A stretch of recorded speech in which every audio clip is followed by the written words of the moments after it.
The Enigma of Flight 19 that was lost forever and generated the myth of the Bermuda Triangle. 77 years ago, 5 U.S. Navy planes disappeared in that area.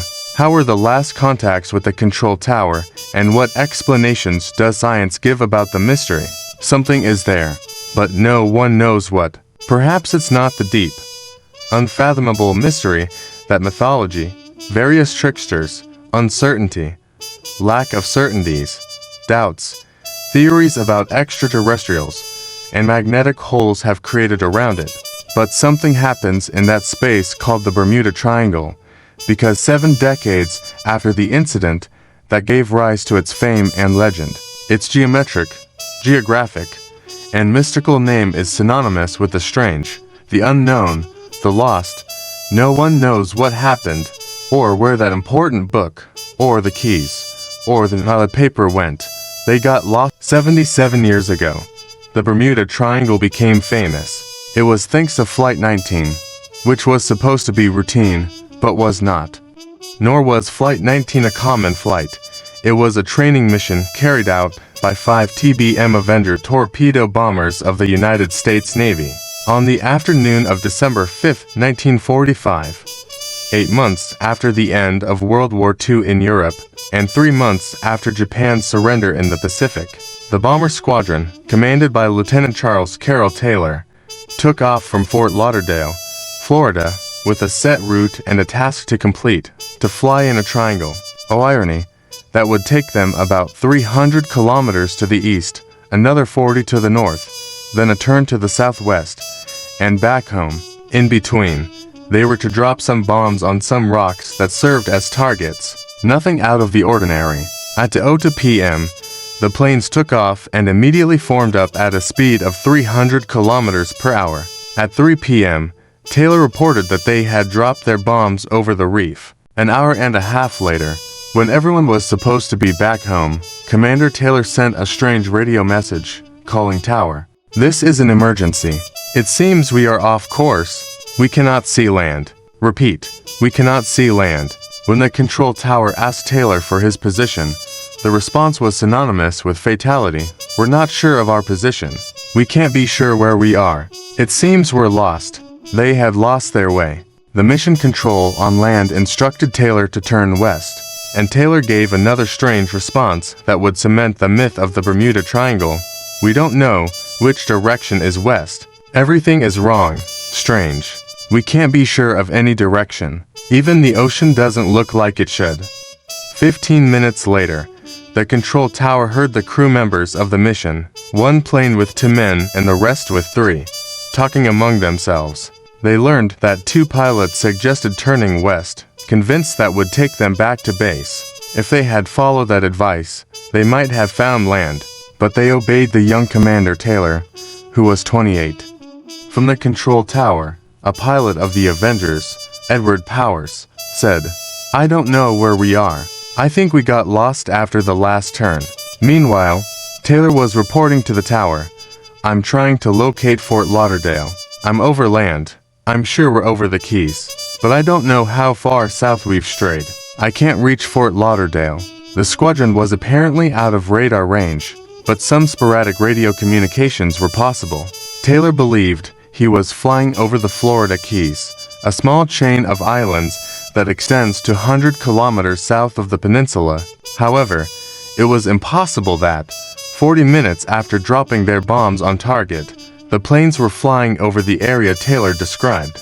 Subsequent investigation suggested that the squadron decided to take a shortcut to return to Lauderdale sooner, and they miscalculated mid-flight.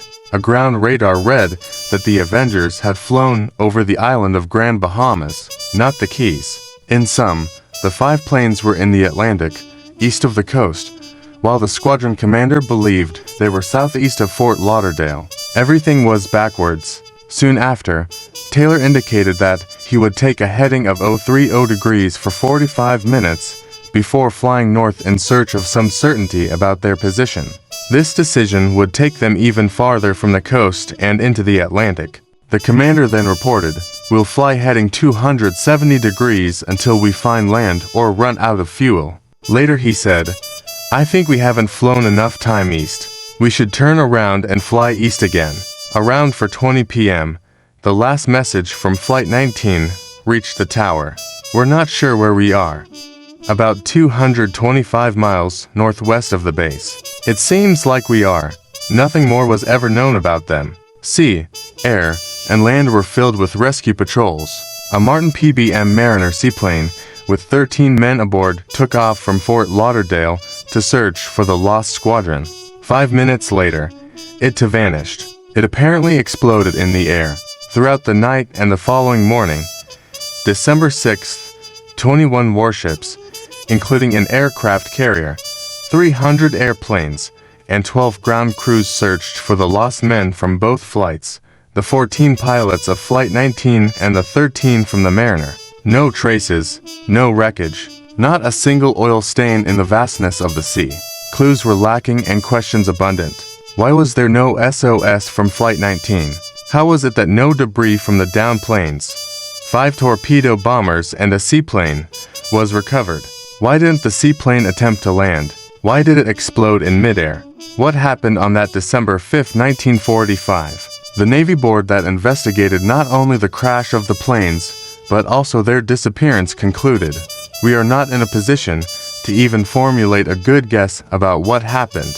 20 years later, in 1965 and part of 1966, the National Bureau of Standards studied the coastline along the Bermuda Triangle and used special microphones and innovative technical instruments to detect ultrasound.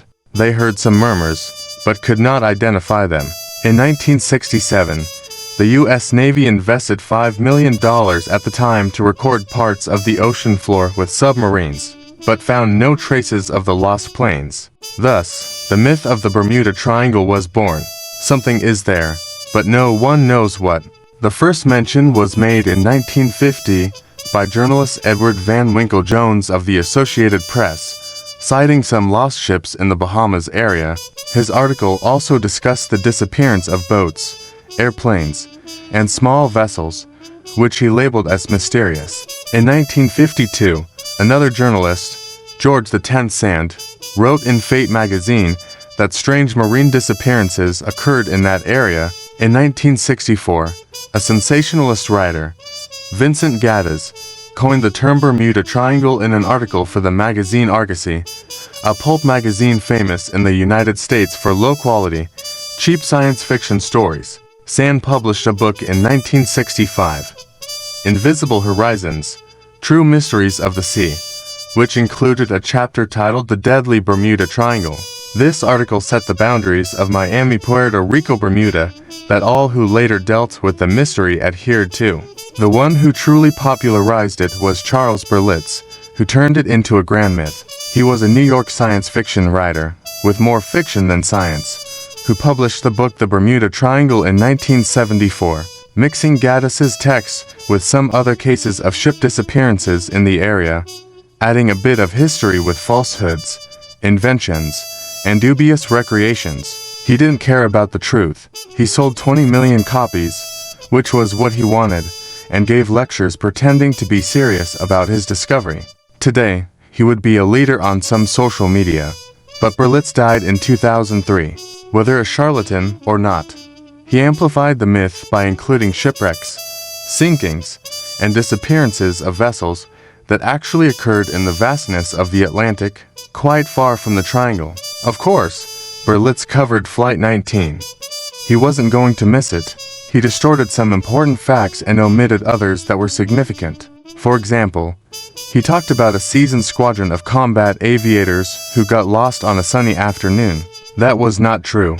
The pilots of Flight 19 lacked experience, except for Commander Taylor, who had seen combat in the Pacific against the Japanese, but lacked flight hours in that Caribbean area. It was also not entirely true that Taylor was a calm and reliable man. His service record indicated that during the war, he had strayed from his designated flight path twice to return to his aircraft carrier. During Flight 19, radio transcripts revealed that he was disoriented and unable to make confident decisions. Some historians suggest that the American Navy slightly altered its final report to present Taylor in a more favorable light.